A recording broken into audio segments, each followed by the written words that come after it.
Hi friends, అందరికీ నమస్కారం. మీరు చూస్తున్నారు నాకు తెలుగు ట్రావెలర్. ఫ్రెండ్స్, ఈరోజు మీ ముందుకు కల్కి సినిమాలో బాగా వైరల్ అయిన ఈ దేవాలయము సుమారుగా 6000 సంవత్సరాల నాటి దేవాలయము. పరశురాముడే స్వయంగా 108 దేవాలయాలు నిర్మించి అందులో ఇది కూడా ఒక దేవాలయం అని మీలో ఎంతమందికి తెలుసు?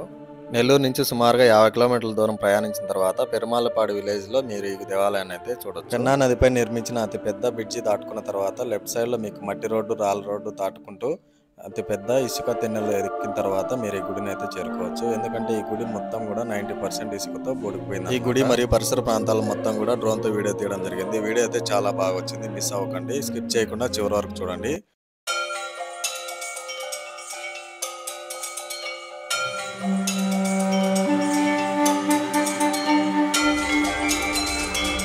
నమస్కారం, మీరు చూస్తున్నారు నాకు తెలుగు ట్రావెలర్. ఫ్రెండ్స్, ప్రయాణం వచ్చేసి నెల్లూరు జిల్లాలోని పెరుమాళ్ళపాడు దగ్గర ఉన్న ఒక దేవాలయం దగ్గర అయితే ఉన్నాను. ఈ దేవాలయం మొత్తము కూడా ఇసుకలో సగం అయితే పూడుకుపోయిందనమాట. ఈ దేవాలయం దగ్గరికి ఎందుకు వచ్చినానంటే, కల్కి సినిమాలో ఒక రోబో వచ్చేసి ఒక పిల్లాన్ని తరుముకుంటూ వస్తుంది. అశ్వత్థామ ఎంట్రీ సీన్ వచ్చేసి ఈ దేవాలయం దగ్గర అయితే షూట్ చేసినారు. ఫుల్ అడ్రస్ వీడియో పెట్టమని అడుగుతున్నారు. సో ఫుల్ అడ్రస్ అనేది యూట్యూబ్లో కూడా ఎవరు పెట్టలేదు. 10 రూపాయలు మాత్రమే తీసుకున్నారు. ఆత్మకూరు బస్ స్టాండ్ అంటే నెల్లూరులో 2 బస్ స్టాండ్లు ఉంటాయన్నమాట. ఆత్మకూరు అంటే పొట్టి శ్రీరాములు బస్ స్టాండ్. మార్గ మధ్యమంలో అయితే మాకు నెల్లూరులో ఎంతో ఫేమస్ అయిన శ్రీ తల్పగిరి రంగనాథ స్వామి దేవాలయం అయితే సందర్శించుకోవడం జరిగింది. పెద్ద బ్రిడ్జ్ దాటుకుంటానే ఫస్ట్ లెఫ్ట్ లోనే మాకు మట్టి రోడ్ కనిపిస్తుంది. మాలో కనుక మీరు చూసినట్టయితే అశ్వత్థామ ఎంట్రీ సీన్ ఉంటుంది. ఒక రోబో వచ్చేసి ఇట్లా ఒక పిల్లాన్ని తరుముకుంటూ వస్తుంది. గుడి పై భాగాన ఎన్నో రకాల బొమ్మలు అయితే ఉన్నాయి. విగ్రహాలన్నింటిని కూడా చాలా వరకు ధ్వంసం చేసేసినారు.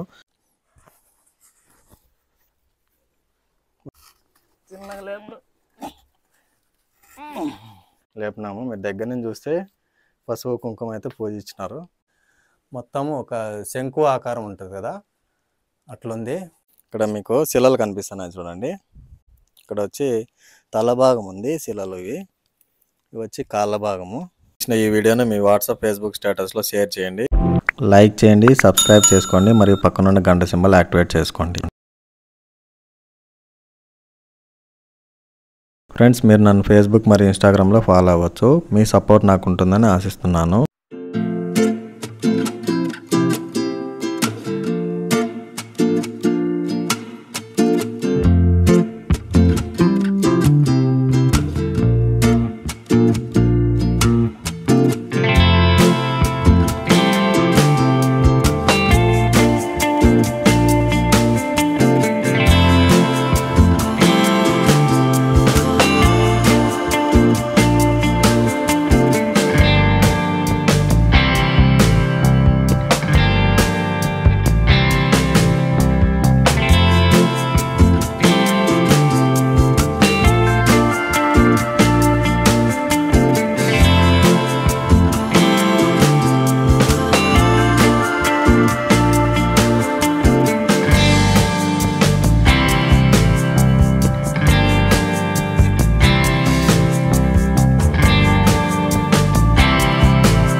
లోపలికి పోయి లోపల ఎలా ఉందో చూద్దాం రండి. మొత్తం ఇసుకతో గుడి అయితే మొత్తం కూడా బొడకపోయిందనమాట. మనం గుడిలోకి పోవాలంటే నిల్చొని అయితే పోలేము, ఇట్లా మనం కూర్చొని వెళ్ళాల్సి ఉంటుంది. కెమెరా అయినా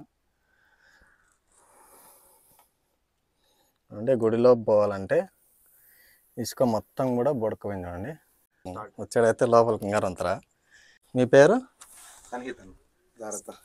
సన్నిహిత్ బ్రో, నేను ఇద్దరం కలిసి లింగాన్ని అయితే లేపకి ట్రై చేస్తాము. చిన్నగా లేపు.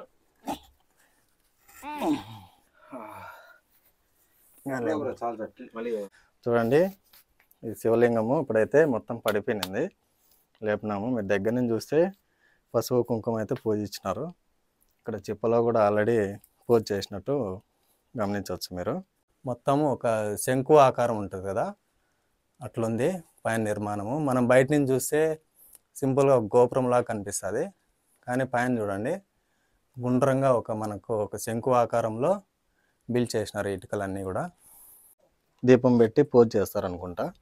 ఈ గుడిని ఎన్నిసార్లు డెవలప్ చేసినా బూడిపోతాయనే ఉద్దేశంతో ఇసుకలో మళ్ళీ బూడిపోతుందని ఎవరు కూడా ఈ గుడిని రెనోవేషన్ చేయలేదు. కల్కి సినిమా వల్ల చాలామందికి అయితే ఇక్కడ ఒక గుడి ఉందని తెలిసింది. సో నెక్స్ట్ పురావస్తు శాఖ వాళ్ళు ఏదన్నా యాక్షన్ తీసుకొని ఈ గుడిని డెవలప్ చేస్తారేమో ఆశిద్దాము. సో నా వీడియో కొత్తగా చూస్తున్న వాళ్ళు అయితే తప్పకుండా లైక్ చేయండి మరియు షేర్ చేయండి. ఫ్రెండ్స్, నెక్స్ట్ వీడియోలో మళ్ళీ కలుద్దాం. లోపలైతే చాలా ఉడుగ్గా ఉంది, ఎందుకంటే వెంటిలేషన్ ఎటువైపు చూసినా కూడా మీకు అసలు వెంటిలేషనే లేదు. చూడండి, పైనుంచి కొంచెం మనకి వెలుతురు వచ్చేంత అయితే పెట్టినారు. ఆ వెలుతురు కూడా నాకు తెలిసి నేరుగా శివలింగం పైన పడేటట్టు పెట్టింటారు. అది తప్ప అసలు గుడిలోకి ఎక్కడే కానీ వెంటిలేషన్ వచ్చేకి ఛాన్స్ లేదు. సో దయచేసి చూసుకొని రండి. ఓకే ఫ్రెండ్స్, ఈ వీడియో ఇంతటితో ముగిస్తున్నాను. నెక్స్ట్ వీడియోలో మళ్ళీ కలుద్దాం. ఫ్రెండ్స్, ఇప్పుడు వచ్చి మనము పైన ఇక్కడ గుడి చూసినాం కదా, అక్కడ ఒకసారి చూపిన గుడిలో మొత్తం కూడా ఇసుకలో బూడిపోయిన గుడి అయితే చూసినాము. ఆ గుడికి ఇట్లా మనము వచ్చి రైట్ సైడ్లో పైకి ఎక్కినాం కదా, అట్లనే లెఫ్ట్ సైడ్లో డౌన్కి దిగినట్టయితే ఇక్కడ మీకు శిలలు కనిపిస్తున్నాయి చూడండి. ఈ శిలలు వచ్చి పగలగొట్టేసినారనమాట. చూడండి బాగా, ఇక్కడ వచ్చి తల భాగం ఉంది శిలలు, ఇవి వచ్చి కాళ్ళ భాగము. ఏదైనా గుప్త నిధుల కోసం పాడో శిలలు అయితే పగలగొట్టినట్టున్నారు వీళ్ళు. పూజలు కూడా చేస్తున్నారు. ఫ్రెండ్స్, ఎంతో కష్టపడి తీసిన ఈ వీడియోని మీ వాట్సాప్, ఫేస్బుక్ స్టేటస్లో షేర్ చేయండి. సుమారుగా 5,000 నుంచి 10,000 లైక్లతో నా వీడియోని అయితే ఆదరిస్తారని ఆశిస్తున్నాను. వీడియో ఇంత బాగా మనకి రావడానికి హెల్ప్ చేసిన సతీష్ అన్న